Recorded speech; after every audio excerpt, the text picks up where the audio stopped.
Esther chapter 4. And Mordecai, having perceived what was done, tore his garments, put on sackcloth, and sprinkled dust upon himself. Having rushed forth through the open street of the city, he cried with a loud voice, "A nation that has done no wrong is going to be destroyed." He came to the king's gate and stood, for it was not lawful for him to enter into the palace wearing sackcloth and ashes. And in every province where the letters were published, there was crying, lamentation, and great mourning on the part of the Jews. They wore sackcloth and ashes. The queen's maids and chamberlains went in and told her, and when she had heard what was done, she was deeply troubled. She sent clothes to Mordecai to replace his sackcloth, but he refused. So Esther called for her chamberlain Hathach, who waited upon her, and she sent to learn the truth from Mordecai.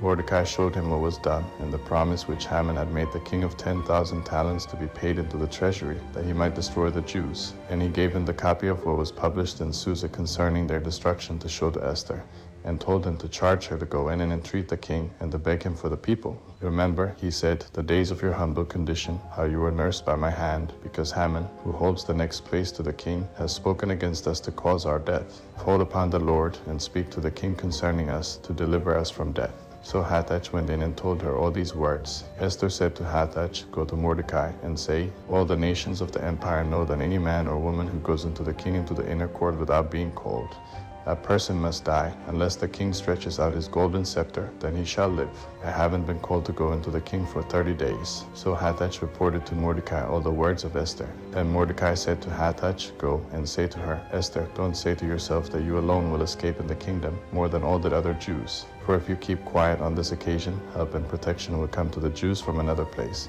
But you and your father's house will perish. Who knows if you have been made queen for this occasion?" And Esther sent the messenger who came to her to Mordecai, saying, "Go and assemble the Jews that are in Susa, and all of you fast for me. Don't eat or drink for 3 days, night and day. My maidens and I will also fast, and I will go into the king contrary to the law, even if I must die." So Mordecai went and did all that Esther commanded him. He prayed to the Lord, making mention of all the works of the Lord. He said, "Lord God, you are king ruling over all, for all things are in your power, and there is no one who can oppose you in your purpose to save Israel. For you have made the heaven and the earth and every wonderful thing under heaven.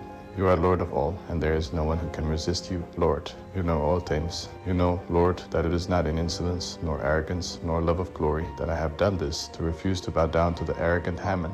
For I would gladly have kissed the soles of his feet for the safety of Israel.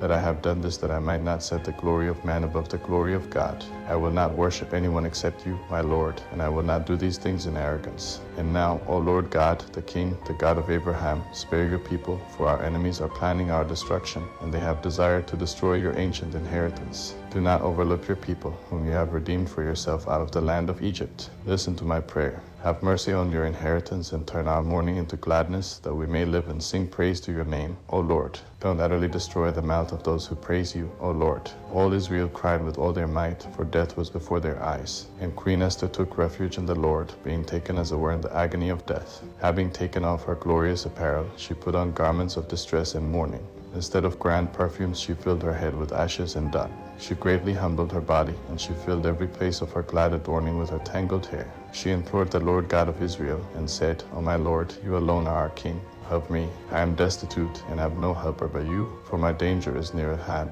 I have heard from my birth in the tribe of my kindred that you, Lord, took Israel out of all the nations, and our fathers out of all their kindred for a perpetual inheritance, and have done for them all that you have said. And now we have sinned before you, and you have delivered us into the hands of our enemies, because we honored their gods. You are righteous, O Lord, that now they have not been content with the bitterness of our slavery, but have laid their hands on the hands of their idols, to abolish the decree of your mouth, and utterly to destroy your inheritance, and to stop the mouth of those who praise you, and to extinguish the glory of your house and your altar, and to open the mouth of the Gentiles to speak the praises of vanities, and that a mortal king should be admired forever. O Lord, don't surrender your scepter to those who don't exist, and don't let them laugh at our fall, that turn their counsel against themselves, and make an example of him who has begun to injure us. Remember us, O Lord. Manifest yourself in the time of our affliction. Encourage me, O King of gods, and ruler of all dominion. Put harmonious speech into my mouth before the lion, and turn his heart to hate him who fights against us, to the utter destruction of those who agree with him.